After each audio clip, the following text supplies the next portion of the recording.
Dawn's just about to join me this morning. Here she is. Good morning. Good morning, Dawn. How are you? I'm all right, thanks. How are you? Yep, I'm all right.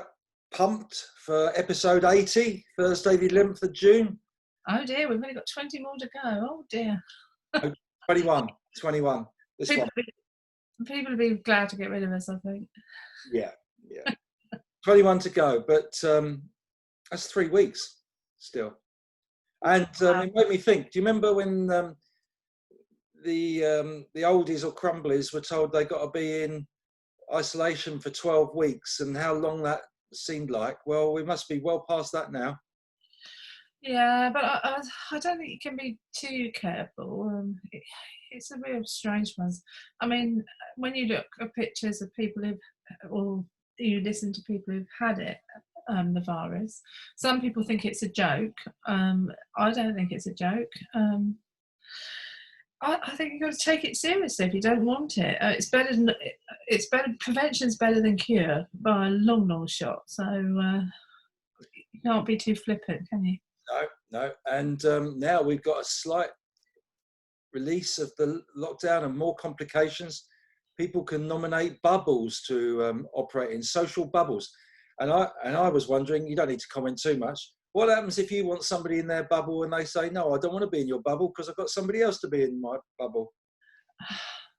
I think let's be honest about it. It'd be the people who live in on their own, etc., that are desperate for some interaction with other people rather than via Zoom or Facebook or WhatsApp or whatever device they're using. So I'm not sure people will sort of like say, I don't want to be in your bubble, but I do think you've got to be careful. You can't have too many households being in a bubble, otherwise we're back to square one.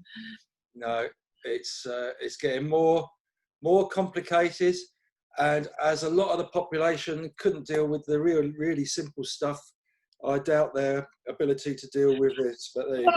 I think it's people who live on their own. A classic example is Gracia and her partner. They both live on their own. They would like to meet up. They're now able to meet up and go into each other's home. So it's as simple as that. Now, if you live with other people, etc., and you don't live on your own, then it doesn't apply to you. Right. Thank you. Okay, on to the music. Oh, I mean, yesterday, I didn't recognise the introduction, but it was Lucky Star, Linked to the Sun, from the day before, by Madonna, and Barry Royden pounced. I mean, the speed. I mean, I put some effort into these challenges, don't I? You know? Yeah, you wander around for about 20 minutes going, what shall I do?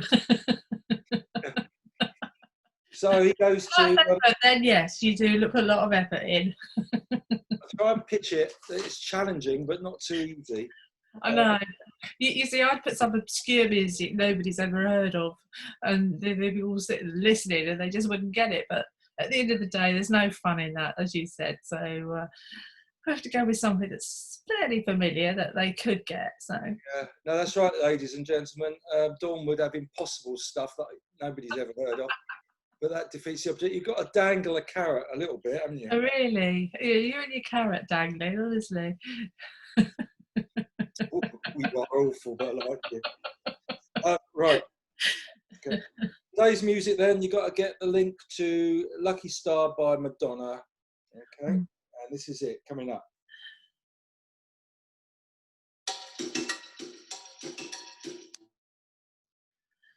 Oh, I think it's more challenging today.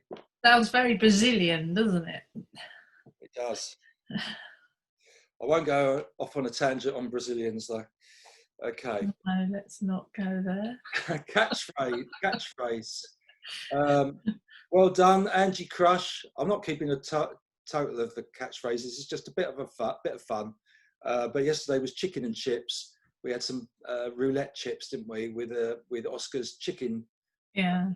Puppet or toy. So now we got Oscar in action today for the catchphrase. Say what you see. Here we go, coming up. I'm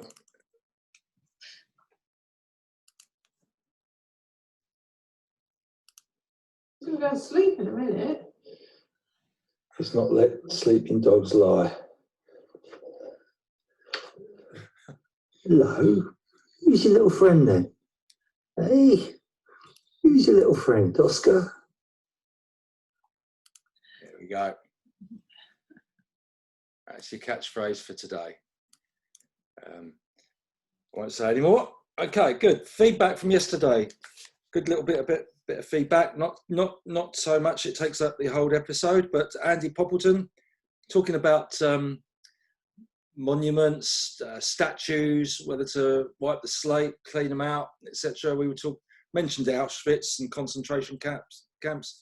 He did visit when he was at school, and he said it had a profound effect on him, and that they should be kept in that respect. And I think a lot of just worrying that even today there's a massively quick reaction to things, and sometimes it's just good to count to 10 and have a little sleep on it overnight. I mean, could end up with hardly any statues in London, for example. I will say this: you cannot wipe out history. It's there, written in black and white. This is what happened. I appreciate that it's not nice. People weren't, being a slave and being treated not very, very well, etc. It's not a nice experience, but it's how it defines you, isn't it? In the sense that, if that hadn't happened, maybe we wouldn't be where we are today. Who knows? But I mean, there are all lots of ifs and maybes. But I do think to wipe out history is quite sad. I mean, clearly some do need tearing down, but not necessarily tearing down, taken down and put somewhere else so you can reflect on them. But they shouldn't be perhaps sort of put in stitches, because people think that that's how it should be rather than how it is. We have some very strange people out in this world, some really horrible people who think, who are racist. But at the end of the day, I'm a great believer in live and let live is the answer for there. So it doesn't matter. Whatever happened in the past happened in the past. This is the present. Can't we be better? Yeah, new James Bond film, Live and Let Live. Right. No, I think the thing is that, I mean, without looking into detail of every single statue, there's generally going to be something in somebody's past that they might not be proud of, and or give somebody a reason for tearing it down. And we're not talking about the one in Bristol necessarily, just talking about... No, they're going to take some down in London, etc. I mean, the point is, I suppose, if you look at every prospect, I mean, that someone's got some beef about somebody else, haven't they? And I'm sure that will happen. So, I don't know. Where does it stop, though? Where does it stop? It stops when there's no statues left. Yeah. Well, maybe that's the answer then. Don't have any statues whatsoever.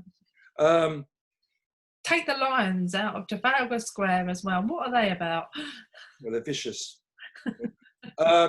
Hubert says he should put plaques up to explain, and I think that's a good point.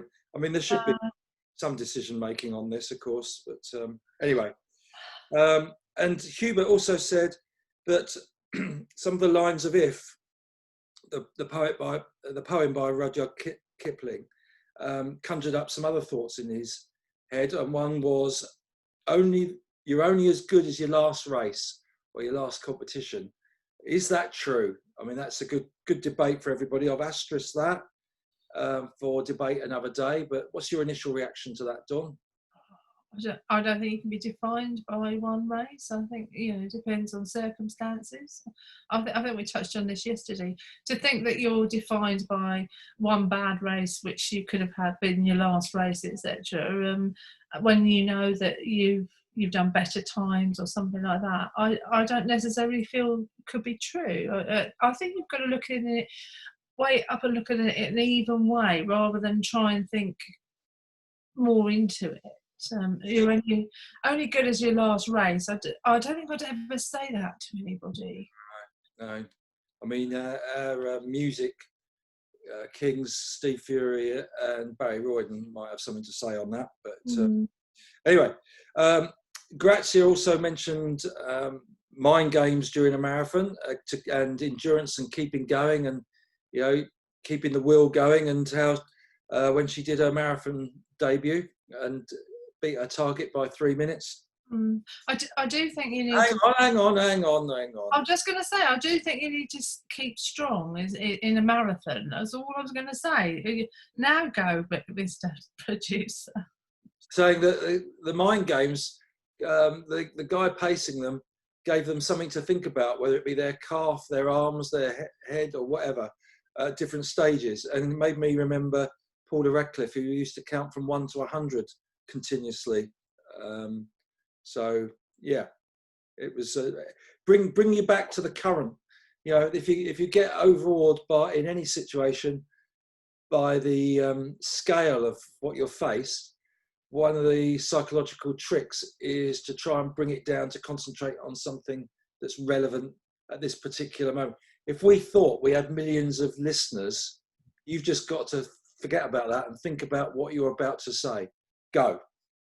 I've got nothing to say now. You know, why should I bother?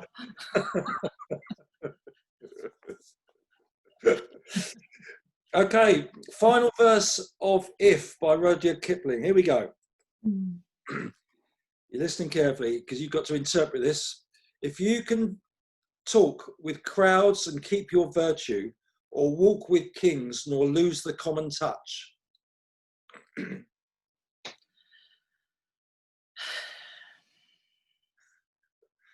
You going? Yeah, I'm thinking about it.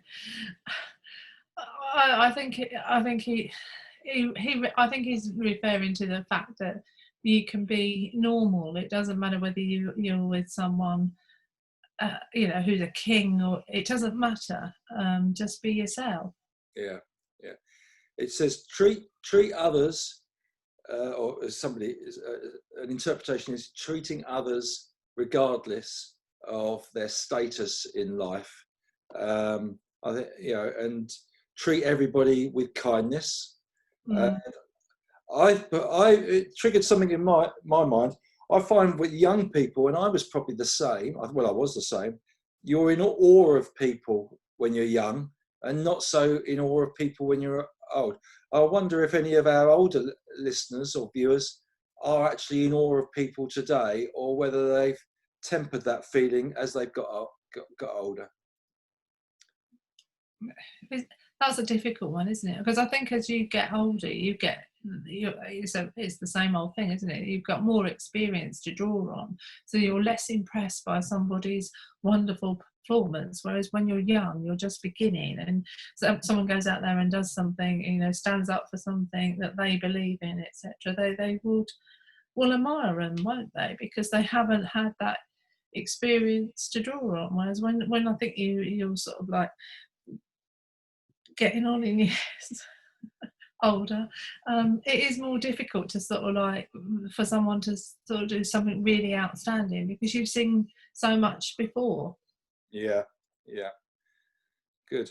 Next two lines. If neither foes nor loving friends can hurt you, if all men count with you, but none too much.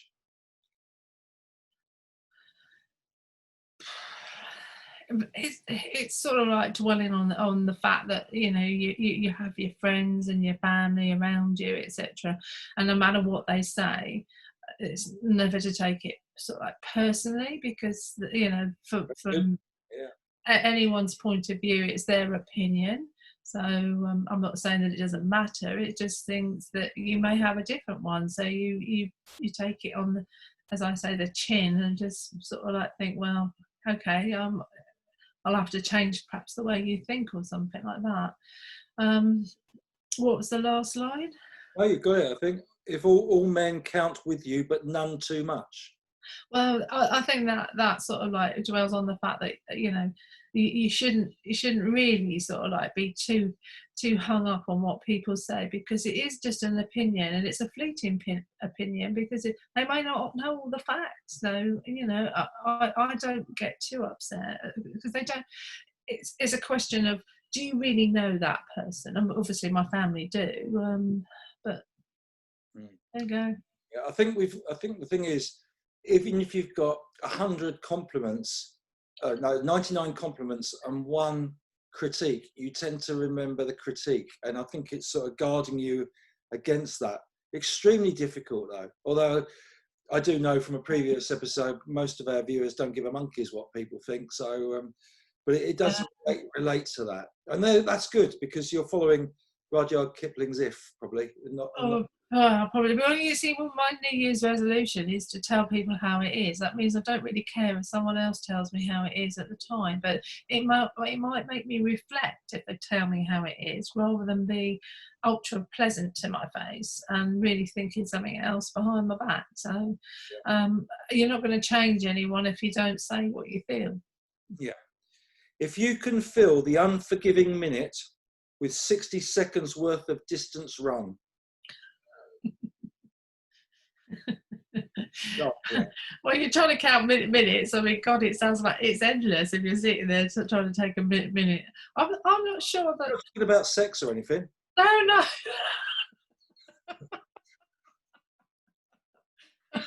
That's only 30 seconds. That's not that long.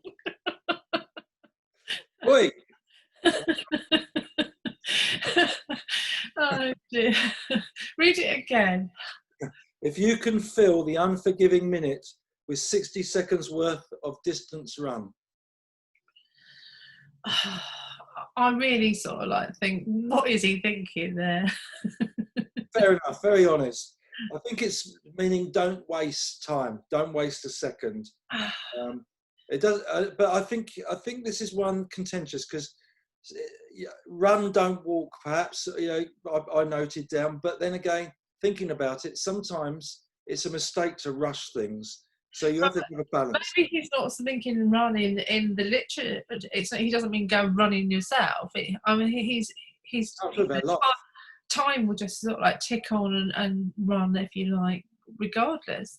I don't think he's sort of like intending to mean that, but I mean it is about interpretation and everyone's different. I mean, I think. Well, if I got to that line, as I said, I'd think, what is he rattling on about now? Oh, what a Rudyard you put let down right at the end. Yeah, right at the very end. That sort of like almost has no sort of like, oh, you're meaning this. Well, I think unforgiving minute, I would take that to mean that. Well, hang on a second, give us a chance. I would take that to mean that time passes, whatever. You cannot control time. So you've got to bear that in mind because it also won't get a chance again. So you've got to make the most of it. But it also could drag. If you stand still and try and wait for a minute to pass, it's like an eternity. It is, yeah. So I mean, I'm wondering. Outside the bedroom, anyway, it is, yeah. Right. I do wonder what he's trying to get to at that. But I mean, if you want to interpret it that you mustn't waste time or something like that, that's fine. It doesn't really sort of resonate with me. Right. And finally, yours is the earth and everything that's in it. And which is more, you'll be a man, my son. Well, I mean, all he's saying is that for me, that means a lot more in the sense that the world's your oyster. If you keep trying, if you're kind and people will think a lot of you, and you are successful.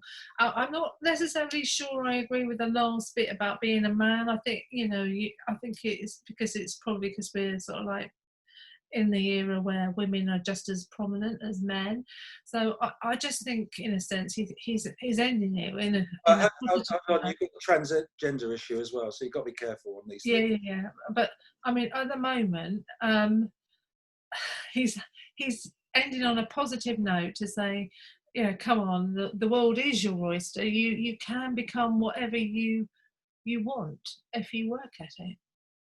Well, I suppose, to forgive him a little bit, it was written as a father talking to a son. There's no reason why a father shouldn't write a poem for his son. No. But yeah, I think he's saying if you can do all of these things, if you can have the world at your fingertips. One thing I would add is, I think to become a man, and it's really difficult for all of us, is to recognise your mistakes and apologise for them.